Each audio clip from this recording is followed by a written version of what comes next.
Hey, bird watchers, in this episode, I'm speaking with language industry veteran Ben Cornelius. We talked about our last names in the pre-show. Maybe we'll get into that as well. But Ben comes with decades of experience spanning LSPs, Adobe, PayPal, consulting. He brings a very unique perspective on the evolution of localization infrastructure. Today, we're going to explore whether TMS platforms are still relevant in the world of AI, APIs, and middleware. We're going to talk about automation, open source, modern enterprises can streamline localization without that vendor lock-in. We'll talk about a bunch of other fun stuff as well. Maybe some gardening, maybe some talk a little what's going on in Ben's backyard right now. Ben, thanks for joining us. Appreciate it. Awesome. Thanks, Dan. Thanks. Really fun to be here. Yeah. So I was telling you, I found out just today that in Polish, my last name means silent or quiet. And it blew my mind because it's like, if there was anything ever ironic, was finding out that my last name means quiet. I'm quite the opposite of that. Right. That's pretty funny. Well, I was doing research on my last name and found that it was, given to the Scottish tribes people by the Holy Roman Empire when they invaded, and it means horn-colored or horn-like. And maybe my hair is kind of horn-colored, especially now that I've got some gray mixed in there. So I know when I contacted you about the podcast, I said to you, it's like, hey, I'm such a pop culture guy. Like, I'm into movies and TV and all these things. And you wrote back and like, does gardening count as pop culture? And I'm like, I'll tell you, I can talk gardening because if there was ever a person with like missing green thumbs, it's me. Like, I've killed my front yard. I'm like, I need advice. I need you to guide me, be my Obi-Wan, and tell me how to like make my garden grow. Nice. Well, I didn't do it in a very traditional way. I don't have green thumbs, which frustrated my parents. My mother has a master's degree in horticulture, so we had beautiful gardens and stuff when I was growing up. And I would, mow the lawn and try and learn how to weed.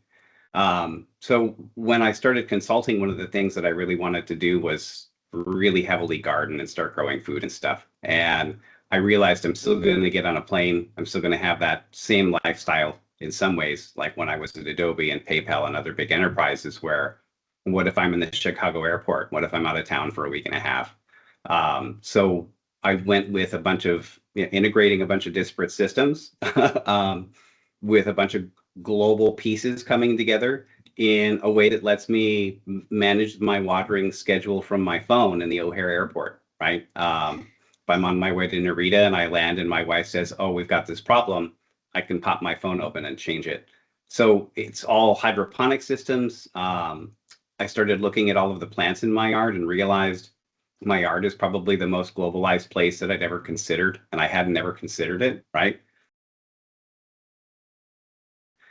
Because we've been doing this globalization thing with horticulture forever, and people who raise plants and do that type of stuff localize their plants. They localize their seeds. If I order seeds from the internet, I plant it a couple generations at my house, and it's localized to my local environment, right? So they're doing globalization. They're doing localization.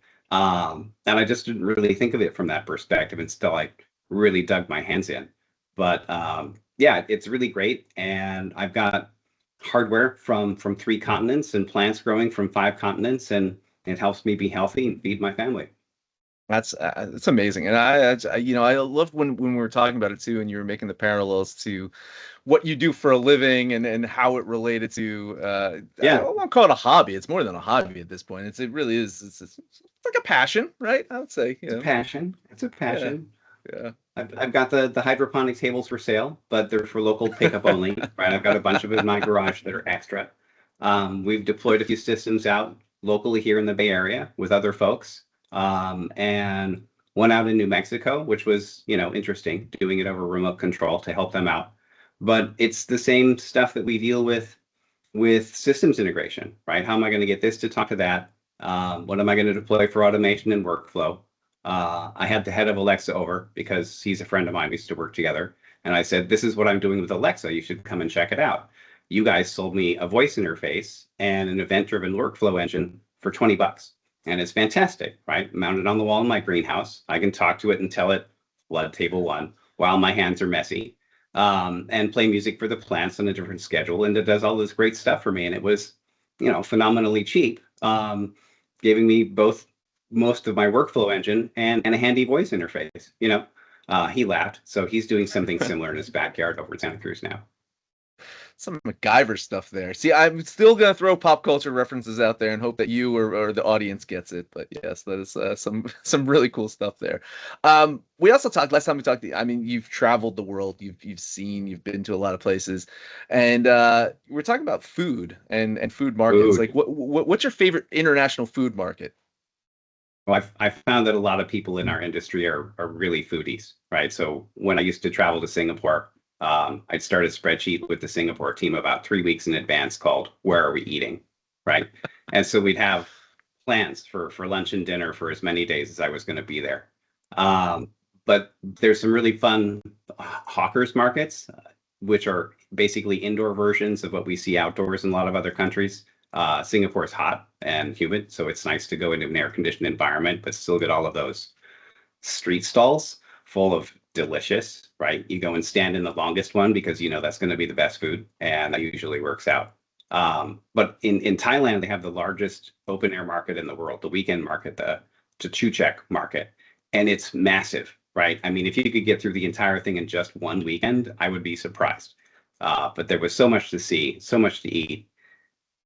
It was really fun. I'd love to go back and do it 6 more times. Yeah, I mean, I used to go to Hong Kong a lot, and just it was always wild and it's very hilly. I mean, it's extremely hilly, but they would have these markets like going downhill, and like you'd Yeah. be getting your leg workouts like walking up and down, and the way that they had everything, but it was so fast paced, so moving, fast moving, Hmm. Hmm. and lots of great stuff, lots of stuff that I'm sure I have no idea what the hell it was. But I was always amazed by at least the concept of like, yeah, this is people's like lifestyles. This is like their livelihood Yeah. here is in Yeah. these markets. It's fascinating. Yeah. It's fantastic. I was in I think it was either Indonesia or Malaysia, and I went to the cab queue in front of my hotel and asked them to take me to the actual market, like we're talking about. And the guy said, "No." What do you mean, no? Looking like you look? No, it's too dangerous for you. And drove away. I went, all right. So I brought my phone up and we walked there, right? And it was wonderful. It was fantastic. I got all these fantastic fresh spices. We had a great set of snacks, lunch, and had a great time. It didn't seem that dangerous to me, right? Walked back to the hotel. The guy that I was walking with was exhausted. He's like, I hate you right now. That was super fun, but we're never going to do that again. I'm like, all right, well, I do this every place I go. Yeah, you should have just told the driver. You do realize my last name means with horns, right? Like I'm protected. Like no one's gonna mess with me with Sure, these horns. sure. uh, so listen, I mean, a I wanted you to have you on the show because I had such a great conversation with you when we last spoke. But B, uh, you just put out an article, and I was like, okay, if there was ever a time to have you on the show to talk about something, it's to talk about your article. You wrote a LinkedIn post. It's fantastic. Check it out, and I'll put the link in the description here. Do I still want a TMS? So, gotta ask you, what led you to that question or asking that question? I think I've been asking that question for 20 years. So I worked at Adobe. I started working at Adobe. I started in the industry as a Navy linguist, honestly. Graduated from high school, went into the service, became a Chinese linguist for the Navy. Got out of the service and went, I have no idea what to do with this. I'm going to go back to school, get a graphic arts degree, and ended up answering a ad in the paper for an organization that turned out to be an LSP, right? So we sat and we talked about design apps and computers. And then towards the end of the session, they were like, do you speak any other languages? And I said, Chinese and Spanish. I don't understand why that would be important. So they explained what they did. I worked on the LSB side for 6 or 8 years, moved over to the enterprise side, and started as a global campaign manager in Adobe. So releasing data sheets and information about products and Creative Suite launches, and launched Lightroom and other cool products that Adobe makes and they had a TMS. They were an early adopter of TMS, and I started using it and went, this is pretty cool. And some friends of mine have been talking about global side and kind of the early days, and they were early on. We adopted this, deployed it. We're using it for two different groups inside marketing and then the communications team. And so I managed that for them as well as global campaigns. Became a localization manager. And after a couple of years, I was talking with my boss, and she said, two VPs have asked me to get you to move over to the engineering tower. Really? Well, they want you to do over there for the product teams what you've been doing over here. Yeah, all right. Sounds good. So we centralized all three departments and then onboarded support and basically everybody else in the organization on a single technology stack. And it was super fun. And it was really great in those kind of internet.com era where TMSs were really built for that environment, built to solve the problems that we had at that time. And it was fantastic, but I had to do a lot to reach out into other systems, right? Connectors and connectivity was difficult. We looked at some big off-the-shelf solutions from places like Software AG and talked to IT about, can we use the enterprise service bus? And they laughed and said, of course not. And then we got pricing from these big companies and went, this is going to be a couple $1,000,000. And nobody understands why connectivity is interesting. So nobody's going to want to say, let's give them a couple $1,000,000 for something we will never see, right? It's like the plumbing underneath your house. It was just not happening. So we built up around an open source solution, part of Apache open source, right? And that was fantastic, but there were very few choices, and the ones that were commercially available weren't built for localization, translation, any of the things that we needed to do. I'm going to take some content from place A, I'm going to put it into 40 different versions, and I want to put it all back. And so the commercial vendors were like, good luck. I'd love a big check from you, but I don't know if it's going to work, right? And so it's been the same kind of issue the whole time. And I know a lot of TMSs, they make connectors. They're often very rigid because a client had a goal, met with them, did a professional services round, and they went, I can sell this to more clients. But they don't have the capacity to keep up with everything, right? It's part of their core business, having a technology platform that you need to connect to where the other content is so that you can transform it and ideally put it back.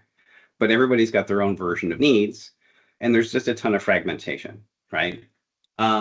So it's been a big challenge for, I think, everybody in the industry, and it's gotten radically worse in the last 3 years because we've seen an incredible growth in the proliferation of content technology. All of these GenAI products are making content, tons of it. And do they have sophisticated APIs? Have they had time to build that? Right? A lot of them are really small. And so trying to plug into all of this stuff and being able to push it around, repurpose it, turn it into French is just an exploding challenge. And does it make sense for a TMS company to try and reach that set of goals? I mean, is it the right thing for us to ask them to do that? Or are we going to be left in that kind of 20 years ago position of I've got to roll my own. I've got to build it myself. And that takes a long time, right? It means a lot of tech companies are recreating the wheel in a silo, and often their IT team and legal team doesn't want them to talk about what they did to anybody else because now it's part of the secret part in their secret sauce. Yeah, I mean, listen, I know that you and Bruno, our CEO, are quite aligned on this as well, and Bruno refers to it as the flip, and looking at Yeah. the point in our industry where the orchestration and the connectivity are becoming more of the central point. Listen, TMS as it stands today is still a critical piece of infrastructure. A lot of people, depend on it, and I think that it will be for the near future. But I see it as almost like a cautionary tale. I mean, if you think of cell phones, I mean, BlackBerry ran the world until it didn't, Mm, right? right. Blockbuster ran video rentals until it didn't, right? So I think that there are these warning signs for TMSs that I think that they need to look and say, just because it was the core piece of technology in our industry for such a significant portion of time doesn't mean that it always will be. And I think there is going to be the TMSs that probably adapt and evolve and realize what's happening with content the way that you said it. They'll have an easier chance of moving into the future and maybe avoiding some of that being left behind. But yeah, I think, I think the one reservation I still have when it comes to thinking about a life without a TMS is I'm very like empathetic to the humans, the Yeah, linguists, and it's just like making sure that they have a home, if you will. They have a spot where they can still be totally part of the agree. process, review the content. So I Hmm. think that that's got to be part of the evolution of our technology infrastructure and localization as well. Is like for once, really talk to the people that are going to be doing the human in the loop activities and say, okay, what do you need? Yeah, What do you want?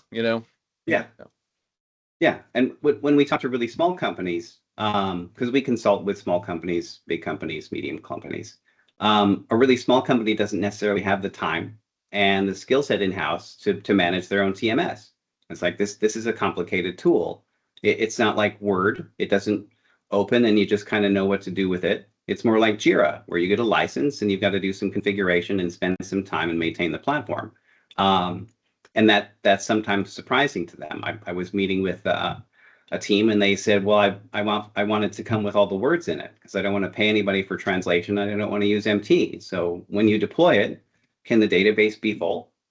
Well, full of what exactly, right? So they don't have that knowledge that it might need to run a TMS internally. And some language partners, LSPs, language service partners to me, have that and they'll sell that expertise. You can use our TMS. Here's a portal, upload some files. And that's really lightweight. Big companies are on the other end of the spectrum, but then they've got way more technology to connect to all the time, right? So their team ends up spending a lot of time creating new connectors, dealing with all of the other technologies that the enterprise is onboarding, right? But they also have to carry forth that baggage. I mean, the TMS is great because of what you were talking about. It's a home for the linguists. It's an editor environment for them. It's a dashboard that has all the stuff that's due. And the PMs also really want to have that. But a lot of the folks that we work with, the PMs are also in Asana or other project management tools. And now they're flipping back and forth, back and forth. Mm-hmm. I had that a lot at PayPal. My PM team was working in over 2 dozen tools when I started, and I went, "Wow, this is crazy. You guys are spending way too much time swapping around what tool you're in and cutting and pasting data to keep other people updated." So it kind of stops making sense from that perspective. I totally need a dashboard, and I definitely need an editing environment. If I'm a linguist, chances are I probably have Trados or MemoQ installed, right? So I need a place to get that XLIF file. And if I'm using other products, modern TMSs with an online environment where I can get real-time hits from my translation memory and all of that stuff, that's great. That's super useful. They don't all have that. Some do, some don't, right? And some linguists don't want to work that way. In different markets, it's less attractive than in others, right? Um, but there is a place for TMS, but it isn't a place that everybody needs to go. No, and I think it's going to continue to change, and it's been a rapid change over the last couple of years when it comes to uh, not only the change of the content first approach. I think content's always been there. I think it's more along the lines of, as you refer to, is there's more content. The content is readily available. Content is being created Yeah, in all these different places now, and it's being orchestrated and manipulated, and so it's not static as it once was. There's now content right. all around us, and I think then corralling that, making sure that you're able to pull it from here, push it to here, and so forth. I think that is, and that's part of Bruno's kind of concept of the flip. Is like that's where we're heading to. Is people aren't slowing down content. The enterprise customers, they found a way now. It's like, oh wait, now we're going to produce more content. It's just like Yeah, it's now not. For a while, it was like, all right, let's pick and choose the content we're working on, right? We've got exactly. budgets. We need to, Exactly. we're not translating as much. We're not going to maybe push this out to these markets here because now it's just like, you know, content is a little easier now to generate and create. Let's do more of it. So I think in that regard, like thinking of the TMS and how it was and how it needs to evolve, I think partnering it up with other tools is going to be critical, at least in these, initial years of still being very TMS focused with our linguists. Um, but yeah, we could be looking, a couple years from now where, it is a whole new environment that we're looking at in the localization industry. And I think, um, in that regard, do you feel confident with the middleware, or do you think that the technology is mature enough to exist without a TMS today, or is it still you feel that it's a little ways away before that can happen? Well, I think that's very org specific, right? I work with some clients that have to have everything in house. The cloud is a place they can't go unless it's their cloud with their software on it because of security concerns or regulatory or what have you, right? At PayPal, we were very fierce about security, obviously, because it was people's money, it was their wallet, it was their credit card information, right? So any opportunity to go out of the building had to be very carefully managed by not just us and the business teams, but by IT and security and everybody else. And so each org has kind of their own unique set of these parameters, and we have to deal with what is allowed. What do we think might be allowed in 12 months, especially if we start pushing on people and saying, I don't think your plan is right anymore. But that's been a huge challenge, right? So if I had to be all internal, all on premise, then what would be the opportunity for something like Blackbird, right? When I look back at what we did at Adobe, I could have deployed Blackbird in less time than it took to write the specs for our own custom tool. But would we have been allowed to connect to like the Photoshop code repo, right? With a third party thing that took unreleased strings off-prem that left our secure boundaries with things that nobody had seen before, that would have been a hard sell, right? So it might have taken a long time just to get people to approve what I was after. But every company has their own kind of set of unique parameters around this, where we have to think about what's going to work, what's not going to work, and the SaaS companies are just as bad, even though they make a publicly facing tool. They have their own SOC requirements and all of these other regulatory things that need to be respected to make sure that they can deploy what they want, what we're talking about, or what's what's going to be second best, the colors within the lines. Yeah, it's going to be my follow-up question. You kind of touched upon that, thinking about like deploying something like Blackbird or Adobe. Yeah, I probably would have solved a lot of your problems, and then, probably would have also Right? created some, challenges when you think about like the data leaving, your environment. And I think, that's one of the things that when I was talking to customers as well. It's like, okay, well, you need to deploy your own environment. Cool, let's deploy to your environment so the data does stay within your infrastructure if Yeah, it absolutely yeah, needs to.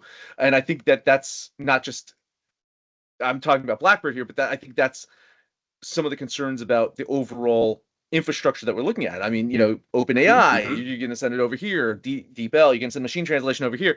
Like, how do Yeah, you map all these things out and make sure that you have, the proper compliance oversights and all those things? I think that's going to be kind exactly. of the conversation, and maybe that's where, I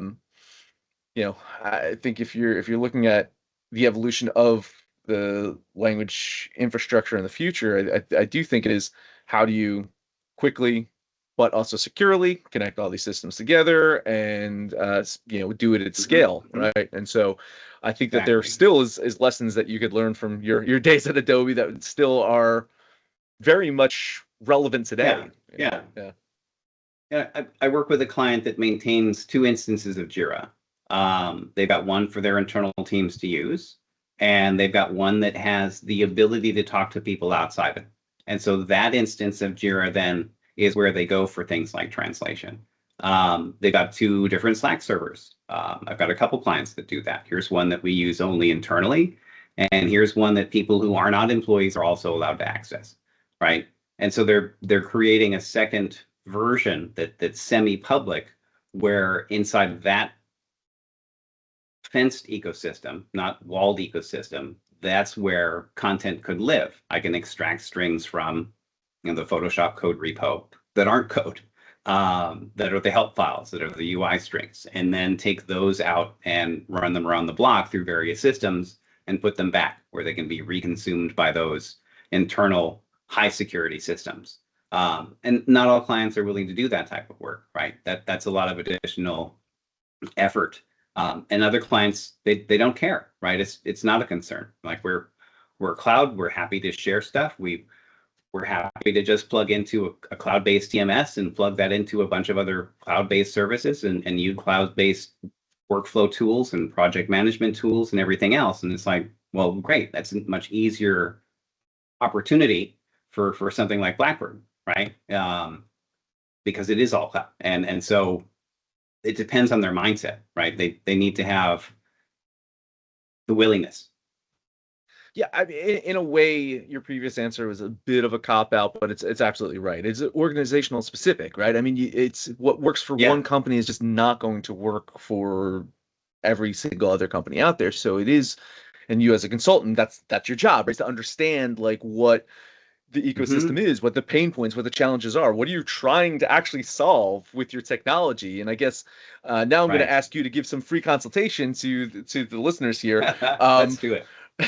what do you, like, what do buyers or enterprises typically get wrong when they're trying to select their language tech? Have you seen any patterns or any recurring issues where they've made mistakes? Definitely. Yeah. And I've been guilty of this in the past too. If you look at what you've been doing for the last 5 years and want tech that helps you do that, why are you doing it that way? You're already onboarding some new technology. What are the opportunities? What are the other things that you could unlock? And so you need to be looking at the future, right? Look at the next 20 months, look at the next 40 months. Where are you wanting to go? And how well is the team that you're working with likely to solve for that set of goals? They solve goals you had 5 years ago. Neat. Okay. Are they going to solve goals you have in 3 years? And that's a much bigger deal. I mean, a lot of times if you go out and spend $250,000 on a big software deployment and you're meeting all the time with that technology partner, you kind of want to like that technology partner, right? The human factor. Do I enjoy meeting with them? And do I believe that they're going to continue to grow with me versus do they have every checkbox for everything that I currently need? Because you're not going to currently need that in 2 years, right? You're going to have a new set of needs. And some of the things you feel like you might need right now, maybe you don't. If you had a different piece of technology, you wouldn't have that need, right? So they get really focused on what the past has informed them of versus thinking about where are we going and how well is this technology partner going to meet our goals going forward.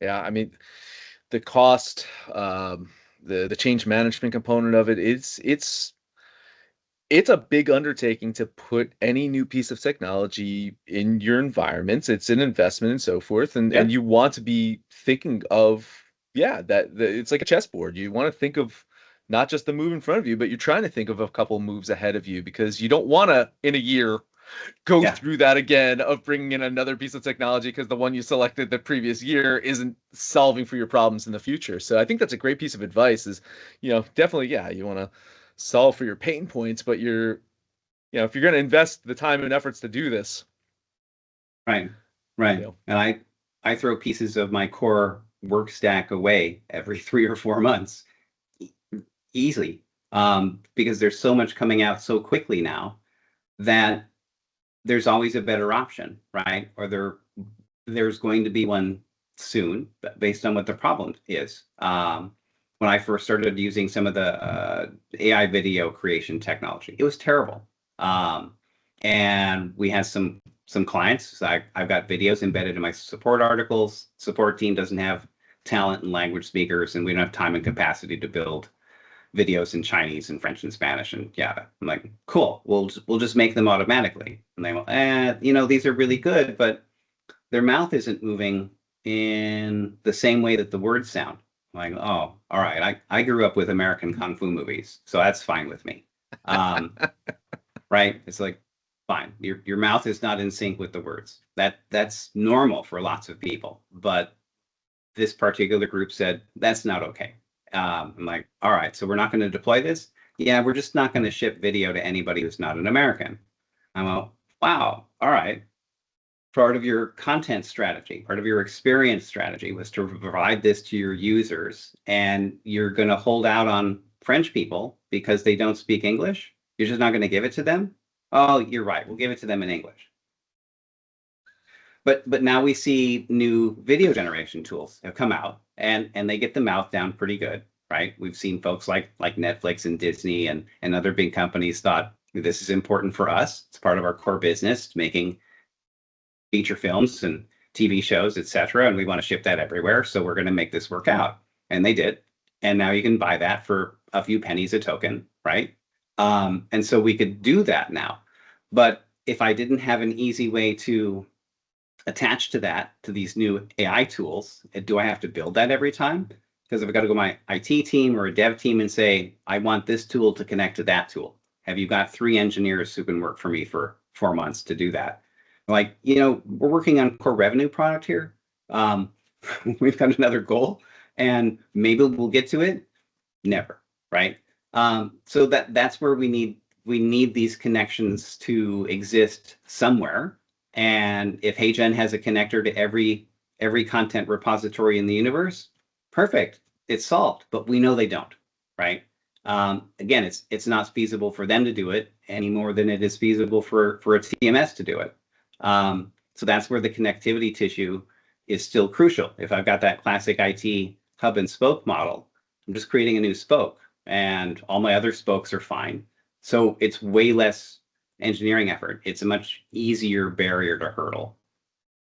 Yeah, it's I was recently a guest on Translation Confidential, another podcast Yeah, with Peter Argondizzo, and he'd asked me the question about build versus buy, right? From my experience, sitting on the LSP side for so long, build versus buy, and my philosophy was like, you build for value, you build for competition, you build for differentiator, you buy to be able to execute and do all these things at scale, and so you're not reinventing the wheel. If there's a great piece of technology that's out there, right. you that's when you're buying, and it also gives you the ability to upgrade that buy, or and recycle it as the technology is evolving. Once you kind of like make a commitment to build, it's kind of in for a penny, in for a pound. You become so Yeah. invested in like, well, no, now we're going to do this and we're going to add this and we're going to do this. And it's just like, Mm-hmm. you almost like limit yourselves from being as future proof as you possibly could be by looking at, a way to have a conduit into multiple newer technologies, like you were saying,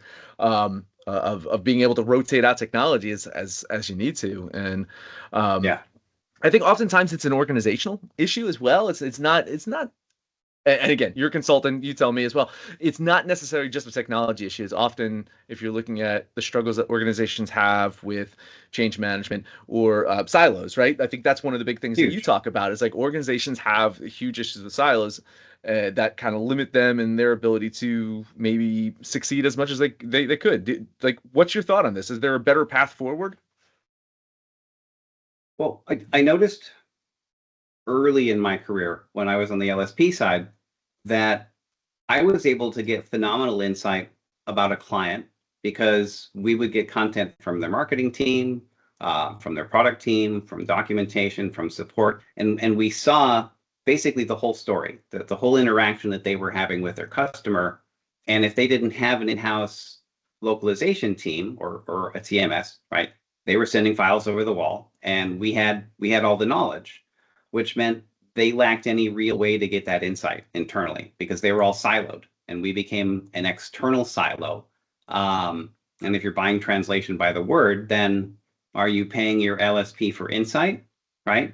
I know that's something that LSPs have kind of come around to. We have all your data. We can tell you some interesting and exciting things about it.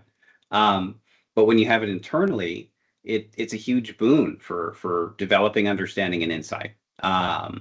Right? If you know that a support article is getting 62 hits a month and 20% of the people don't like it, do they not like it because it wasn't written well, because translation's poor, or the UI experience is terrible, right? the UI experience is just not helping people, and you're getting a ton of support article reads in Spain, but nowhere else, maybe the Spanish translation is terrible. But you can't really get that insight without breaking down some silos internally, right? So we're doing some work with a couple clients now, which is really about silo busting. It's about using tech, connecting various sources of data together, not just for a translation purpose, but for insight purposes, right? So that they can be more reactive and nimble as an organization and produce experiences that hopefully delight customers internally and externally, but globally.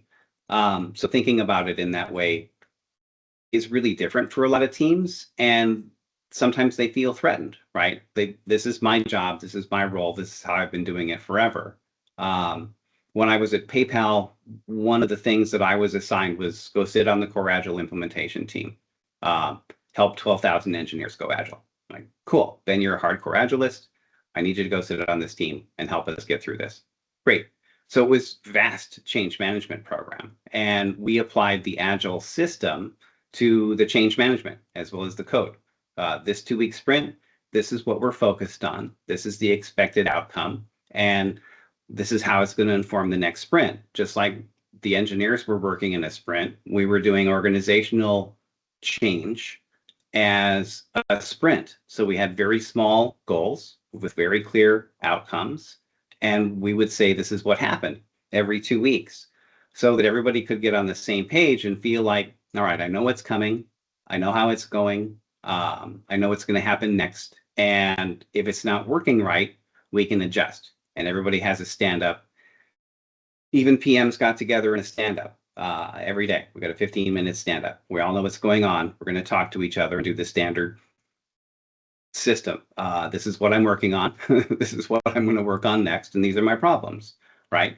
And so when we took that on as the way that we were doing change management, everybody felt included. And we were able to adapt and evolve in real time, basically, and have a 2-week outcome for our leadership. This is how it's going.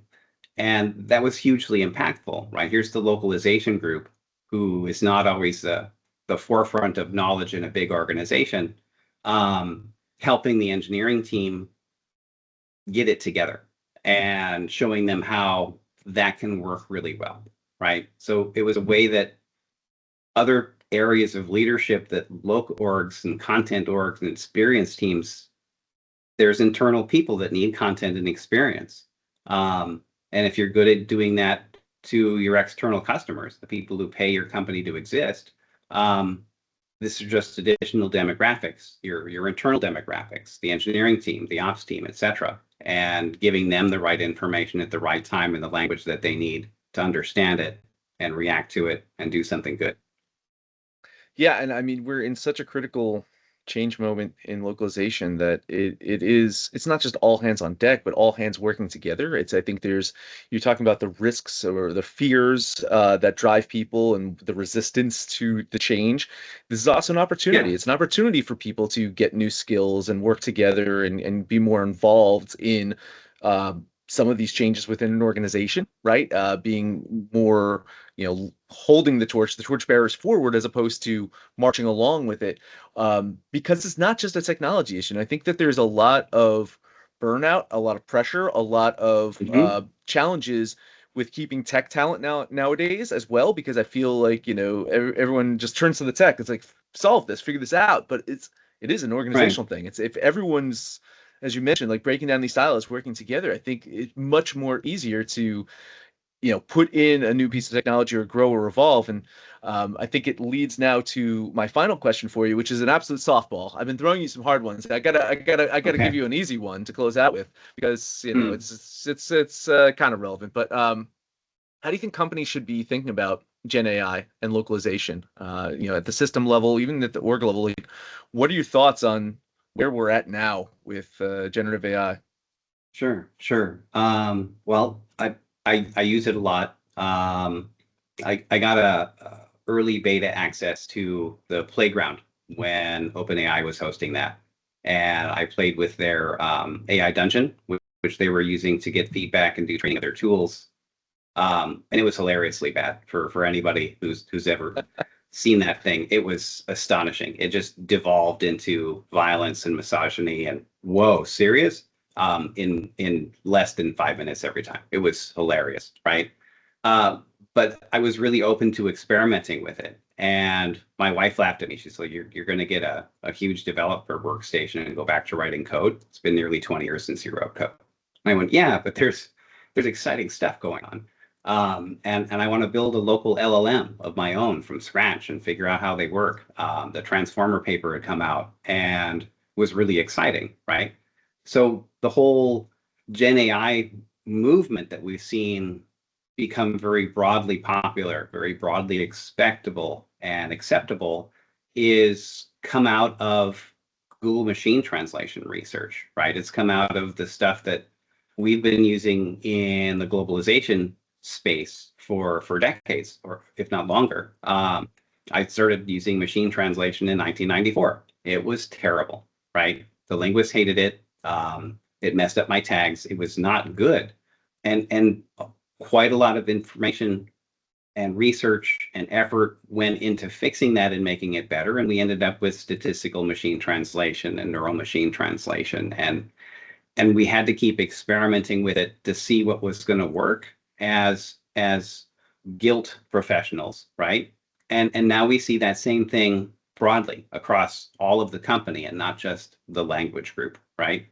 So if they're not open to experimenting with it, um, that's a huge barrier, right? And I remember when translators said this translation memory thing, my kids are going to go hungry. I'm not going to be able to pay my bills. It's going to ruin my life.